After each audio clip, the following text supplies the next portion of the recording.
With the exception of men who like to cook or cook for a living, I know we've got one of them in the congregation, at least one. With that exception aside, what women and men tend to think of as preparation for dinner tends to vary widely. A woman named Jane once had everything perfectly organized for freezing meals for future use. She had developed a system of labeling carefully made homemade freezer meals.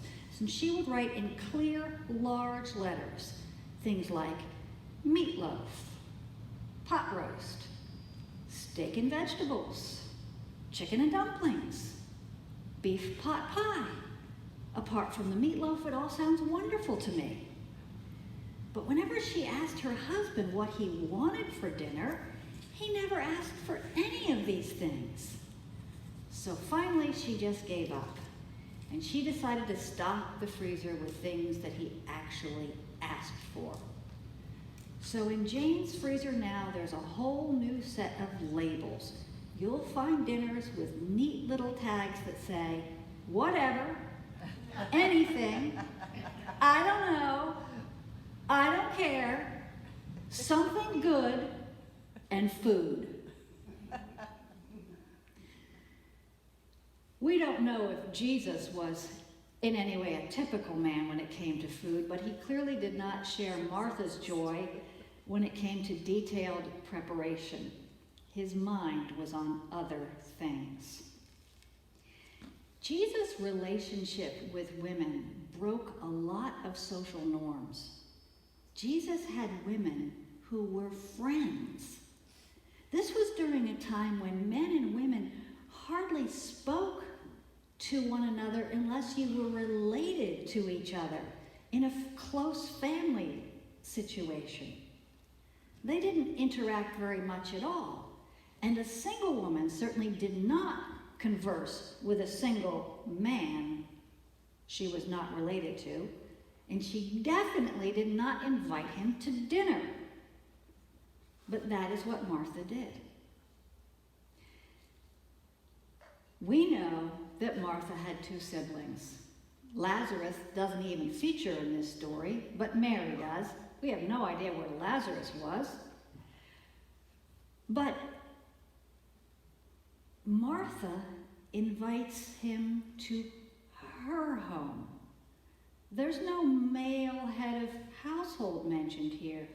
Technically, it should have been Lazarus' home. But Mary was probably the oldest, and Martha was probably the oldest, and Martha was in charge. Being in charge, Martha set about organizing things. She would have expected her sister Mary to help. It's what women did. But intentionally or not, Mary became a little bit subversive once Jesus arrived. Instead of helping, she sat at Jesus' feet in the posture of a disciple. This was the exclusive domain of men in this culture. But the quieter Mary defied social expectations. And now she didn't have any help. Martha became distracted by all the preparations that had to be made. And she was also a bit ticked off with Jesus. As deferential as Martha may have been to Jesus, she wasn't above giving him a piece of her mind for not telling Mary to help her. Lord, she said, don't you care that my sister has left me to do all the work by myself? Tell her to help me. This isn't exactly traditional subservient language. These two were feminists before they were feminists. Everyone I have ever spoken to about this story is on Martha's side. We all want to smack Mary. Anybody here want to smack Mary? Most of us have been in the position of having way too much to do and people sitting around not helping.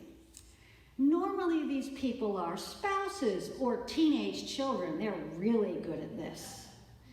Sometimes they are siblings or co-workers or church members. But whoever they are not pulling their weight, and it is not fair. We're doing everything. At least that's how it feels. Poor Martha was run off her feet. Did they expect dinner to serve itself? For spite, should she just say, okay, fine, you guys do it, I'm leaving? What did they expect from her? But Jesus didn't take Martha's side, which must have really flummoxed her. Instead, he said, Martha, Martha, you are worried and upset about many things, but few things are needed, or indeed only one. Mary has chosen what is better, and it will not be taken away from her. The double use of her name, Martha, Martha, is a sign of tenderness, not rebuke. He knows that she's fried. When we read the passage, it just sounds like she's some casual person, but these people knew each other well. These were his friends. Jesus loved Martha every bit as much as he loved Mary. But Martha's perfectionism had gotten the better of her. She was determined that everything be just so. She was caught up in making sure that things were up to her standards. And Jesus was like, hey, don't bother. No need for a fancy meal. Anything you got, just throw it on the table. Well, throwing it on the table was not what Martha did. But what's actually ironic here is that in the chapter before, Jesus had just finished feeding 5,000 people with 5 loaves and 2 fish. When it came to providing food, that was not going to be a problem, as long as it didn't have to be a formal dinner.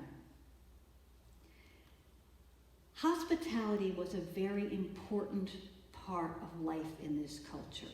Meals were often complex, and everything had to be prepared by hand.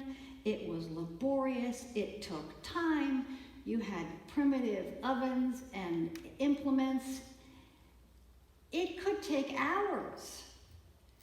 Martha was troubled and anxious about many things because if you wanted to do it right, there was a lot of work involved. She was focused on providing the perfect meal. And few things are more annoying to the perfectionist than to be told not to bother. Martha's problem was not that she was busy serving, but that she was busy with things that were not essential. And as a result, she became distracted and resentful. True hospitality involves taking time to be present with your guest. When we are distracted, we're pulled in different directions. Have you ever been to someone's home where they just said, well, sit down, and then they're running around and you end up feeling like a third wheel and wondering why you're there?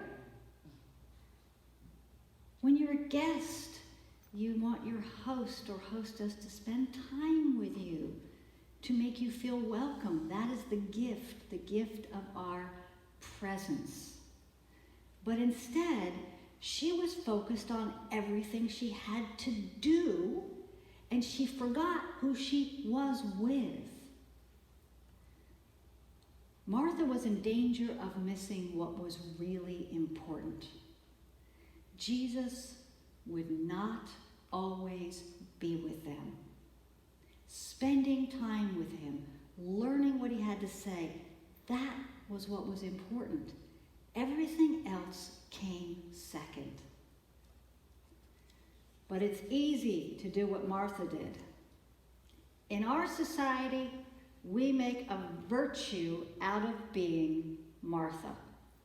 It's Martha we want to hire, not Mary. You got a resume and you're comparing them: contemplative, person who spends time with God is usually not going to get the job. The one who's running around trying to prove her worth to the world is going to get the job, because that's what we value. Our worth is measured on how productive we are. We have to do. There must be measurable outcomes. We have to work tirelessly and have something to show for our work. Companies like Amazon have come to attention lately because they keep their workers under constant pressure. The workers have to meet efficiency standards. Going to the bathroom is not something that you want to do if you're an Amazon employee. You're allowed to do it, but it will reduce your efficiency. And algorithms follow these people every minute of the day. And every year, people are let go because they haven't met the standards. About 10% of employees annually. It makes me kind of feel bad every time I order from Amazon. But we can all get so focused on standards, ours or someone else's, that we miss the big picture. We're busy, we're troubled, we're distracted. But this is not a work is bad story, in case you were hoping for one.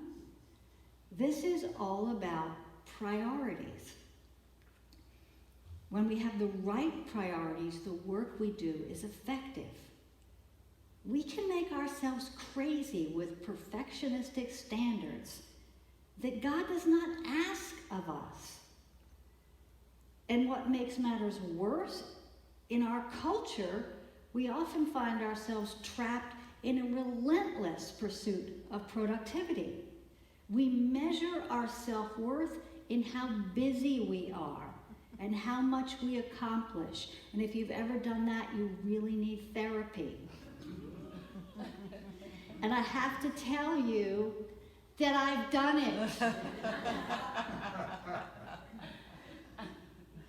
When my wife forgets to get the edger out and it's gotten on my last nerves, I've taken the scissors out. Is that ridiculous? Yes? Yes. What did she say? And she's, yes, in deep prayer and meditation. These are the things we do to ourselves. We have these impossible standards. The house will never truly be clean. The garden will never truly be weeded perfectly. As soon as it's done, something else comes up. If you're painting your house and getting it beautiful, as soon as you finish, you see what needs to be done again. There's always something. And we have employers that do the same thing to us. The standard, they move it higher and higher until it's impossible to reach. And we end up with a nervous breakdown. We measure our worth by what we can accomplish. The pace can be grueling and destructive to our very well-being. To this, Jesus says, stop.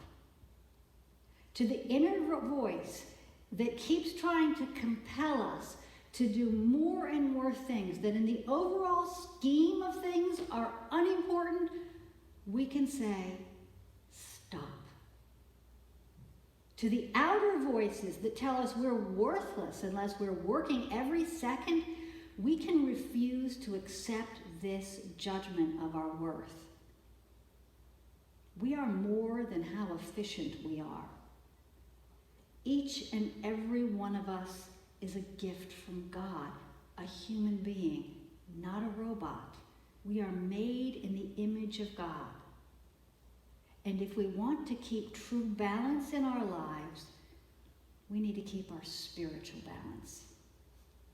Like Mary, we need to spend time in God's presence, just being, not doing.